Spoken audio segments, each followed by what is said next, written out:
Alrighty then, today I am making enchiladas sauce. And I've already cooked up the ground beef, added some green chilies and some spices to it, and now we're going to put it together. Super easy and feeds a lot of people. Very affordable because it's just corn tortillas and 1 pound of ground beef and some cheese. Alrighty then, our meat mixture is a small onion chopped up, 1 pound, in this case I've got ground chuck. I have drained off what little grease there was, and now I want to add a half teaspoon of garlic and onion powder, and then I'm going to add 2 tablespoons of these cans of chili y'all are familiar with. Just 2 tablespoons of that. And I've got pepper and some salt. I do not want to add my spices before I drain off that fat, so I don't lose those spices, because this is a mixture of spices Fern and I both like. Let's do our 2 tablespoons. Big old chunky ones, because you know, the green chilies. Then I'm going to set this aside, and we're going to start our enchiladas sauce. The salsa de enchiladas. It ain't hard, it's just cooking enchiladas. In a little casserole dish at $3.75. Oh yeah, I'll be back. So now we're going to start our enchilada sauce. Put our burner on. And the first thing we're going to do is make ourselves a little roux with butter and flour. So it's what? 3.5 tablespoons. And then I'm going to add an equal amount of just plain flour. And it's going to get all crumbly and it's going to look terrible, but you're going to be all right. Then what we're going to add to that, it is not difficult at all. We're going to add 2.5 tablespoons of chili powder with 1 tablespoon of paprika. Then we've got garlic powder, onion powder, cumin, it's underneath the oregano, and we've got a little bit of sugar in here. Then, this is not hard to make at all. We just mix these in and we slowly add 3 cups of chicken broth. It's odd we're not using beef broth, but I don't know why. The chicken broth is better. When I first made this, all I had was chicken broth or stock, and ever since then I keep doing it. It ain't hard, it's just enchilada sauce. We're also going to add 2 tablespoons of tomato paste. I simply purchased those tubes of tomato sauce for when I need little. You can use a whisk in your pot. I'm going to try and use this spatula because the whisk is very loud on my video and my microphone. So we're not going to do that. But you can do that with a whisk, which makes it easier and not quite so frightening looking when it gets crumbly. Let's let this melt, and then we're going to add our flour. And remember, our meat is also very seasoned. So there's a lot of spices in this, but it does not have to be hot and spicy to where your children won't like it. It feeds a lot of people. It makes a beautiful casserole. All right, so here we go. Where is our flour? Here's our flour.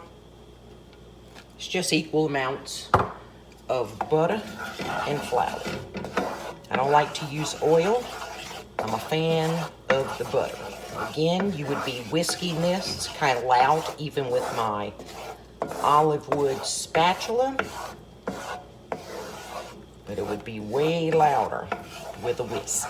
And I get complaints. Now I'm going to get this a light brown, not as brown as I get it for a gumbo. It won't quite be that peanut butter color, but you do want it to be brown. It's just a controlled burn. Don't walk away from it. It is not hard to make. I'm going to use the flat end of my spatula in an effort to help your ears. But you know, I'm trying to make dinner, so sometimes cooking ain't hard, but it can be loud. Yes, it can. So all you do is keep it moving. My propane burner is on medium. If it gets scary for you, turn it down between low and medium. Just keep it moving. I have turned my burner down between medium and low. It was getting very, very hot. And again, this is a controlled burn. And if this were to pop up and stick on you, whew, be like lava. When I make a gumbo, I try to wear a long sleeve shirt because I'm usually doing a cup of oil and a cup of flour. Just keep it moving. If you just started adding your spices at this point without getting a light brown roux, you're not going to have a depth of flavor to this. So don't do that. Get it brown, take the time to do it. What if you burn it? You toss it out, wipe out your pot, start over. You can't tell me you only had 3.5 tablespoons of butter in your house and 3.5 tablespoons of flour. So if you mess it up and burn it, let it cool down, toss it, start over. It ain't hard, don't make it hard. So right now I'm gonna add my chili powder and my paprika. And you're gonna get scared because it's gonna get all crumbly. Don't get scared. This is as brown as I need this because as this cooks around, it will brown more. So see, it's gonna get crumbly and you're gonna think, Lord, what have I done? You ain't done nothing. And my only complaint about making a roux is it's hot. You're standing here next to your hot stove with a controlled burn. Let's get these toasty roasted.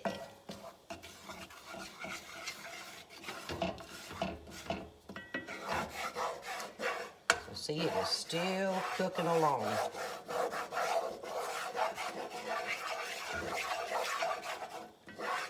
Excuse my racket.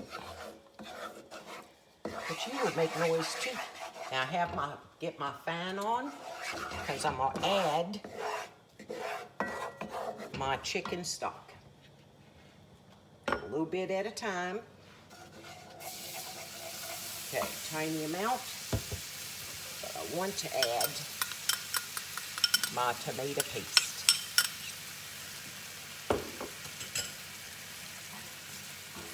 Just a little liquid in there. Get this a little bit toasty and moving around. And nothing smells burn. But it looks icky. You're thinking, Lord, this ain't never gonna come together. But it is. Patience, grasshopper, patience. Let's get a little more.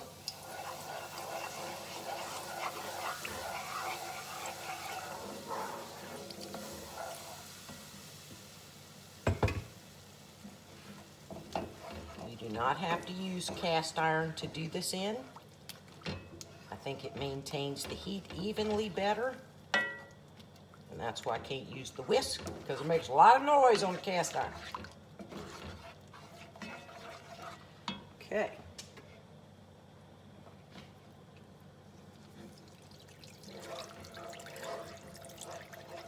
You can smash these around, but they're going to cook down and get incorporated.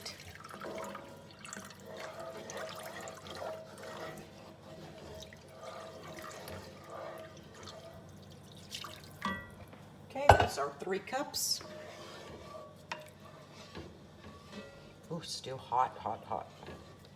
We're gonna put in our other stuff.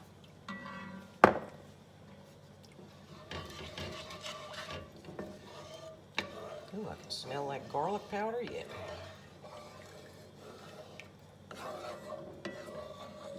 I've got my burner between medium and low.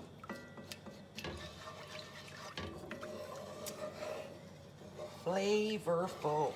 Darn, it smells good. Ooh. Of course, I had to splash some out. I am messy. And that's some of my own homegrown oregano. Dehydrated before I put it in for my spices. I just pinch it all up. Ooh. Let's get the rest. We either miss some chili powder or some paprika. So I'm gonna cook this for a little while on low and let it thicken up some. It's one of the easiest things you'll ever make.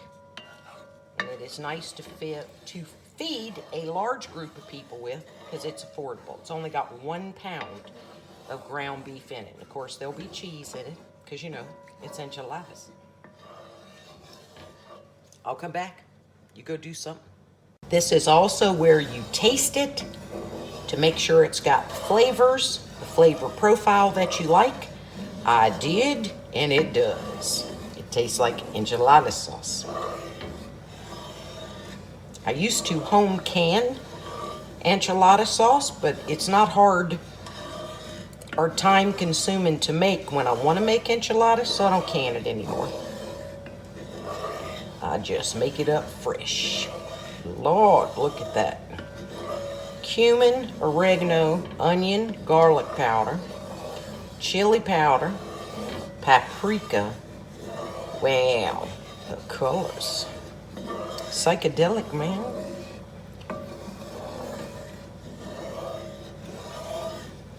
Gonna keep it here on low for a little while. If you wonder how many spices are in this, and I'm turning it off now, I'm gonna give you an example on the back of that spoon. Look at that. Look at that. All right, and the reason I'm turning this off and letting this cool is I'm gonna run my corn tortillas through this when I lay them into my casserole. So I don't need it to be hot and burn my fingers. Nope. Now I gotta figure out how to set this up so you can see it. So I might have to do it at my island where it's normally something I do here at the stove, but you can't see. And if you can't see, it don't work. And I don't need my camera to fall into what I'm doing. Thank you very much. Alrighty then, I think this will work for you to see what is happening. So I've got me a little rag. Here's my casserole dish. And I'm going to, these are store-bought corn tortillas.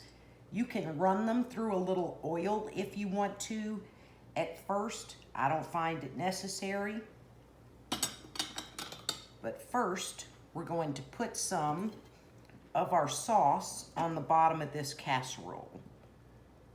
And I did put a little butter up the sides. I don't need to have no sticky. That should be plenty.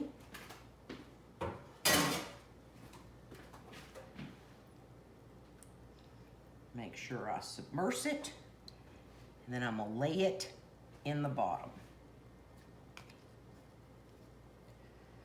Do another one.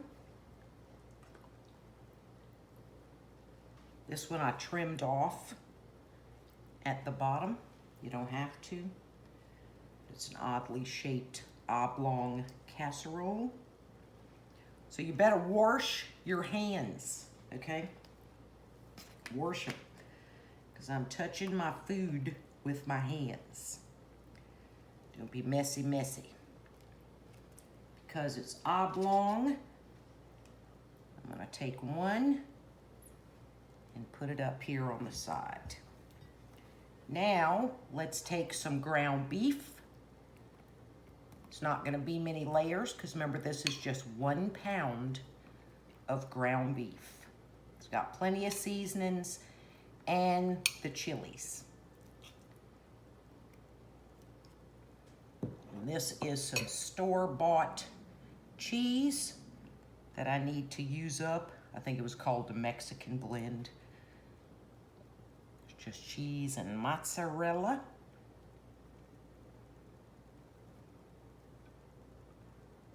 Here we go. Let's get another layer of our corn tortillas. Lay them on the top. Oh, it smells so good.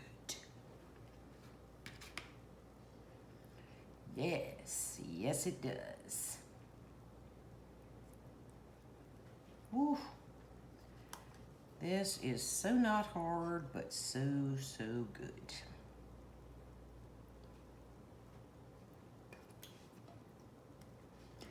We love corn tortillas, and this is not the same. It just isn't with flour tortillas. Don't do a thing for us with flour or harina. It's no bueno. And I just use this to wipe my fingers off. Another layer of our ground beef mixture, and it is super flavorful too.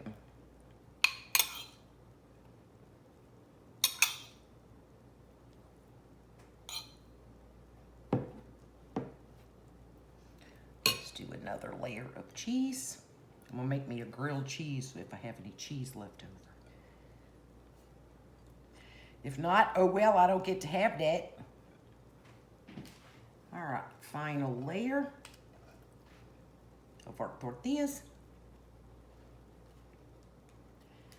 Listen, I ain't no fancy cooking chick. I'm just a mouse who cooks, who has some recipes from her family that we like, and I cook those. So don't send me an email on you're doing it wrong. This is how I do it. Just a mouse that cooks in her house. That's it. Let's get another piece trimmed off.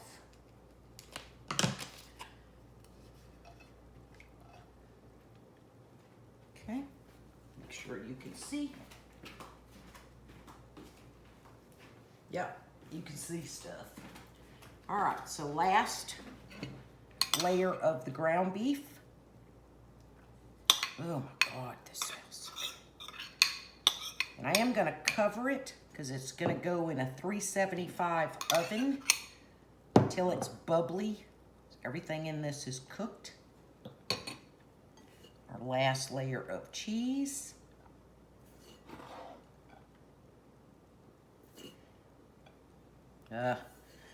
There will not be enough for my grilled cheese.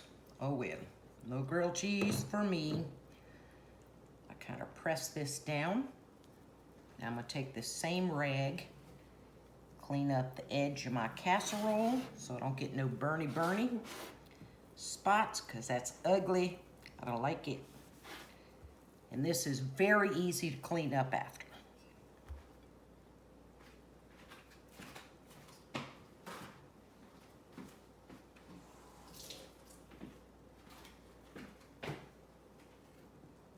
There we go. Smushy smush. Wipey wipe.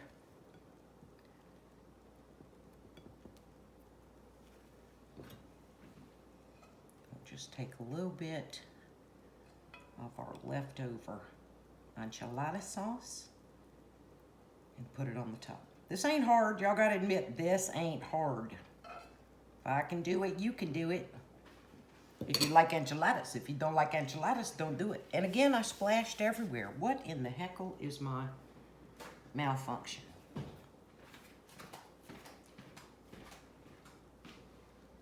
My casserole has a lid. If your casserole does not have a lid, simply cover it with some aluminum foil. All right, 375 for about 25 minutes, which is what it usually takes for it to be bubbly. That's what we're going for, bubbly. So I'm going to finish my cleanup, which is just my skillet, that saucepan. But what I do with the leftover enchilada sauce is I simply put it in a Ziploc bag. So when I want to make enchiladas next time, all I have to do is do the pound of ground beef, the green chilies, that sort of thing. It ain't hard.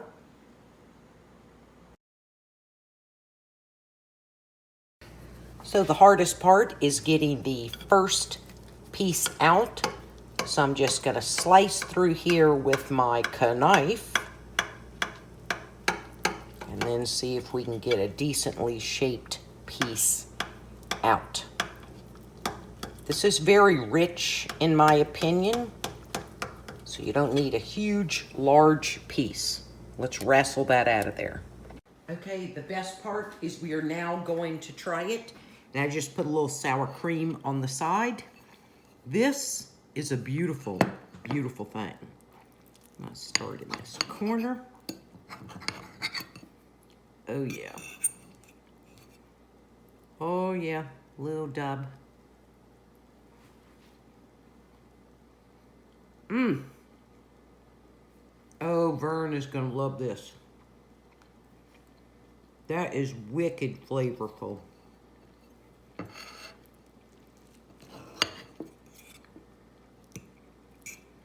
Now this has me hankering for a chimichanga. Oh my goodness. Oh yeah. Mm-hmm. Not hard and delicious. Cheese and peach. Ground beef with enchilada sauce and corn tortillas. Me gusta mucho. Oh, I'm very happy with this.